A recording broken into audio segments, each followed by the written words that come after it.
Pai, do Filho e do Espírito Santo. Amém. Vinde, Espírito Santo, e enchei os corações dos vossos fiéis, e acendei neles o fogo do vosso amor. Enviai o vosso Espírito, e tudo será criado, e renovareis a face da terra. Oremos. Ó Deus, que instruístes os corações dos vossos fiéis com a luz do Espírito Santo, fazei que apreciemos retamente todas as coisas, segundo o mesmo Espírito, e gozemos sempre da sua consolação. Por Cristo, Senhor nosso. Amém. Nossa Senhora da Esperança, rogai por nós. Em nome do Pai, do Filho e do Espírito Santo. Amém. Meus queridos irmãos, sejamos todos bem-vindos para mais esse encontro da Pastoral da Formação. Esse encontro em que nós nos dedicamos a aprofundarmos a nossa experiência com Deus através do conhecimento dele. E ontem nós celebramos a comemoração dos fiéis defuntos. E é uma oportunidade para que nós aprofundemos um pouco a nossa reflexão sobre o tema da morte. E também, é claro, que nós não paramos na morte como cristãos, daquilo que vem após a morte. Todos nós na nossa vida cristã buscamos viver uma vida unida à vida de Deus, uma vida em santidade, uma vida de busca pela santidade. Santidade essa que nós nos empenhamos para viver nessa vida, mas que será concretizada quando nós participarmos da vida divina, quando nós estivermos junto de Deus, contemplando a sua face. E para que nós consigamos contemplar a face de Deus, é necessário antes que nós passemos pela experiência da morte. E o que é a morte? A morte é a separação entre o nosso corpo e a nossa alma.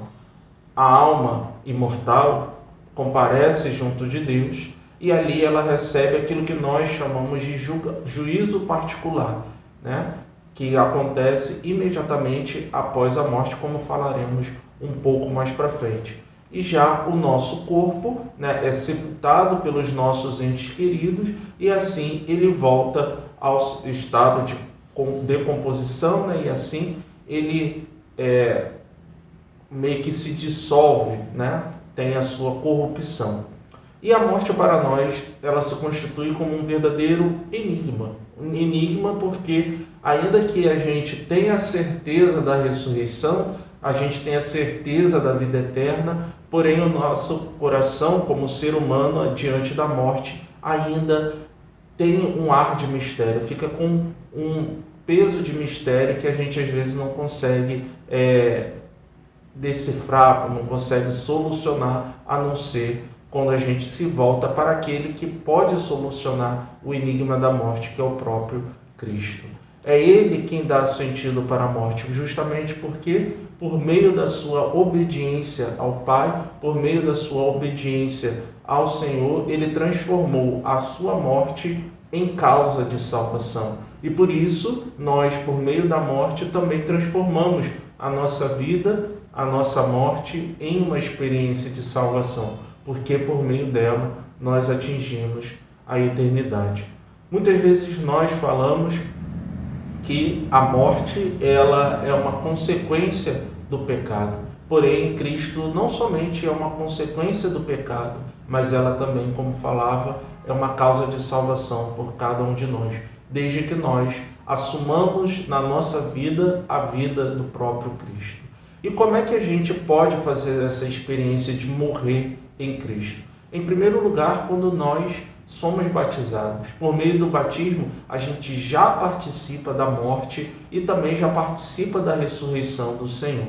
Porém, é necessário que nós, na nossa vida, vivamos de modo que nós possamos confirmar a cada dia o batismo que nós recebemos. E como fazemos isso? Por meio de uma vida santa.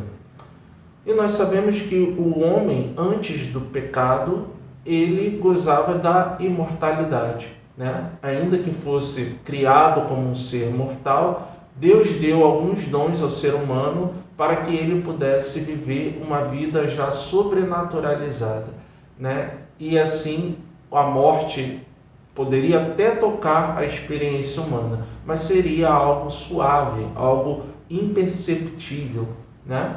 Porém, após o pecado, o homem, ele passou por essa experiência de morte, passa a experimentar a morte como algo doloroso, como algo sentido, não só para a pessoa que está passando por essa experiência, mas por todos aqueles que ficam. Todos vivem, né, ou viverão algum dia a experiência do luto, né, da dor pelo ente perdido. E é algo que é totalmente imprevisível, né? Nós não sabemos o dia em que nós partiremos dessa vida. E daí a necessidade que temos de fazermos essa experiência profunda de unirmos a nossa alma à alma de Cristo, a vivermos uma vida pura, uma vida santa, e assim conseguiremos alcançar a vida eterna. Porque nós sabemos, é uma única oportunidade que nos é dada, e devemos viver a nossa vida como uma preparação para esse momento que é o momento da morte. E depois da morte, a alma, como eu falava, ela se separa do corpo e ela comparece junto de Deus. E ali, junto de Deus, ela vai ser julgada, vai ter um primeiro julgamento, que é aquilo que nós conhecemos como o juízo particular. E naquele momento, a alma ela vai ser julgada por Deus, pelo próprio Cristo, e ali ela vai receber a recompensa por aquilo que ela viveu no mundo.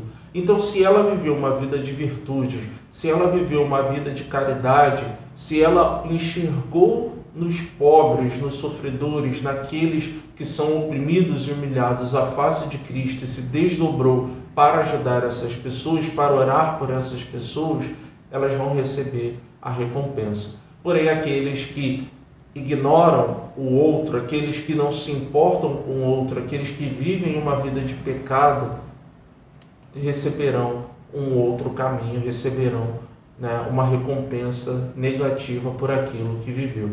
E isso nós observamos, né, esse juízo particular, a gente já observa nas Escrituras, né, como, por exemplo, quando Jesus conta aquela parábola do rico e do Lázaro, né, daquele rico que dava festas todos os dias e do pobre Lázaro que ficava, né, à porta do rico, né? E naquele momento, né, os dois morrem, o pobre vai para junto do seio de Abraão e o rico ele vai para aquilo que a gente pode chamar de inferno, né? E tem todo aquele diálogo entre o rico e Lázaro, né? E a gente observa que naquele momento os dois eles já tinham seu destino, né, traçados. O rico, pela sua vida de pecado desenfreada, por não se preocupar com o pobre, vai para o inferno, enquanto o pobre, sofrendo tudo aquilo que ele sofreu, purificou a sua alma e pode estar no céu. E também a gente observa isso quando Jesus ele fala para aquele ladrão que estava ao seu lado, né, que se arrependeu: hoje mesmo estarás comigo no paraíso. Então, diferentemente da mentalidade de alguns segmentos religiosos, nós não vamos para um limbo, para um lugar de espera pelo juízo final. Nós aguardamos sim o juízo final, porém nós já recebemos antes o juízo particular que já nos diz o nosso destino, ou para o céu ou para a perdição. Mas nós sabemos que nem todo o pecado, nem todo aquele que morre com o pecado vai diretamente para o inferno. Por quê? Nós entendemos dentro da nossa doutrina que há pecados que não conduzem para a perdição, que são aqueles pecados leves, os pecados veniais. E para que nós possamos entrar na eternidade, para que possamos alcançar a glória do céu, é necessário que nós estejamos totalmente purificados. E daí, aqueles que morrem em comunhão com Deus, mas ainda precisam pagar algumas penas do pecado cometido, vão para esse local espiritual, poderíamos dizer assim, chamado purgatório. E longe de ser um local que às vezes está no imaginário popular, que é um local de sofrimento, né, aquela coisa toda, é um local de purificação. É lógico que é uma purificação feita por meio do fogo, mas não é do fogo que condena, é do fogo do amor de Deus. E por isso, longe de ser um local de perdição, de condenação, é um local de salvação. E por isso é um local onde aquelas almas elas anseiam, né, esperam pela recompensa que já é garantida para elas, né? Mas é uma recompensa que elas precisam ainda esperar um pouco e purificar ainda o seu coração. Então, quem vai para o purgatório já tem o céu garantido, mas ainda precisa passar por meio, né, por esse período, por esse estágio, para alcançar a beatitude. E a existência do purgatório, desse local espiritual, é uma verdade de fé para nós.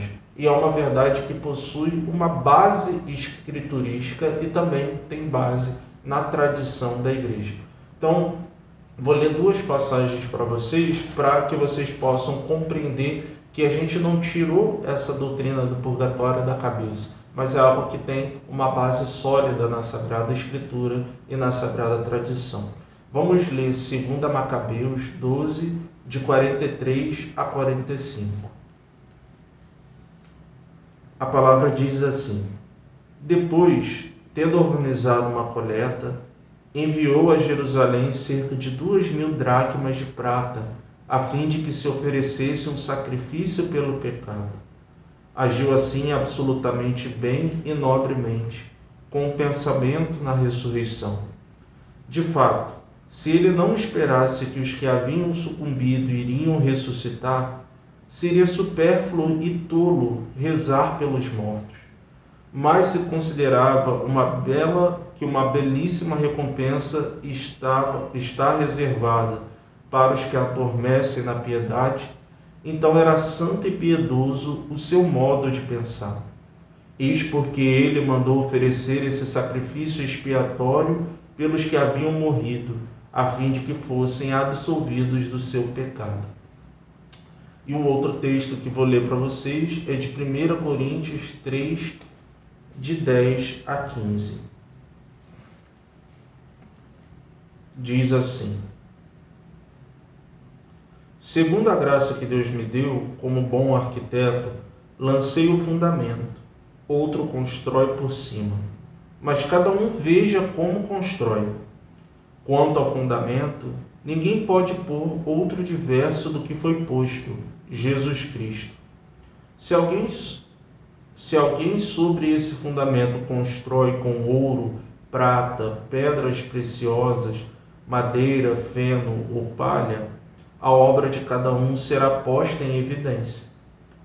O dia a tornará conhecida, pois ele se manifestará pelo fogo, e o fogo provará o que vale a obra de cada um. Se a obra construída sobre o fundamento subsistir, o operário receberá uma recompensa. Aquele, porém, cuja obra for queimada, perderá a recompensa. Ele mesmo, entretanto, será salvo, mas como que através do fogo. Através dessas duas passagens nós podemos perceber que a igreja entendeu que há um local, né, de purificação, há um estágio de purificação que é feita através do fogo. O fogo que queima tudo aquilo que não pertence a Cristo, tudo aquilo que não é fundamentado em Cristo. E assim, essa pessoa, uma vez tendo passado pela purificação, ela pode alcançar a ressurreição. Isso a gente vê em Macabeus e vemos também em 1 Coríntios. Mas em Macabeus, né, por ser Antigo Testamento, a gente ressalta sobretudo o aspecto da oração, daquele homem que incentiva a rezar pelos mortos, rezar por aqueles que morreram em pecado, para que possam também ressuscitar. E assim nós temos como dever rezar pelos mortos. E é isso que nós fizemos ontem, fazemos a cada Santa Missa. Rezamos por aqueles que partiram. E também a Igreja, ela entendendo a necessidade da purificação, ela concede para aqueles que morreram a indulgência plenária, né? Que nós lucramos para essas pessoas. Né? Nós temos o papel e o dever de rezar pelas almas do purgatório, para que elas possam alcançar mais plenamente, mais rapidamente a beatitude. Né? E quando nós participamos da missa no dia de finados, ou né, a Igreja concedendo em outros momentos, né, estando em estado de graça, nós podemos lucrar essa indulgência pelos mortos, e assim eles poderão alcançar mais rapidamente o céu. E alcançando a eternidade, elas poderão rezar por nós, uma vez que elas contemplam a Deus face a face. E assim é estabelecido aquilo que nós cremos, né, que é na comunhão dos santos. Né? A comunhão dos santos é justamente essa. Nós rezamos pelas almas do purgatório para que elas alcancem o céu, e essas almas do purgatório, tendo alcançado o céu, elas intercedem por nós. Então nós estamos em comunhão.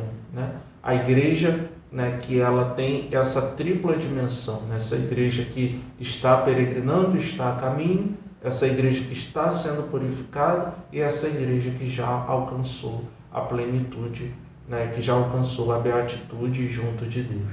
Então, meus irmãos, que nós possamos criar o hábito de rezar por aqueles que partiram, né? Não considerar algo como que uma superstição ou algo desnecessário, mas algo realmente necessário, porque há almas que precisam, e uma vez que essas almas precisam, temos o dever de rezar por elas, e para que elas alcancem a eternidade. E uma vez alcançando, peçamos a sua intercessão, de modo que nós possamos também alcançar um dia essa mesma graça. Glória ao Pai, ao Filho e ao Espírito Santo, como era no princípio, agora e sempre. Amém. Em nome do Pai, do Filho e do Espírito Santo. Amém.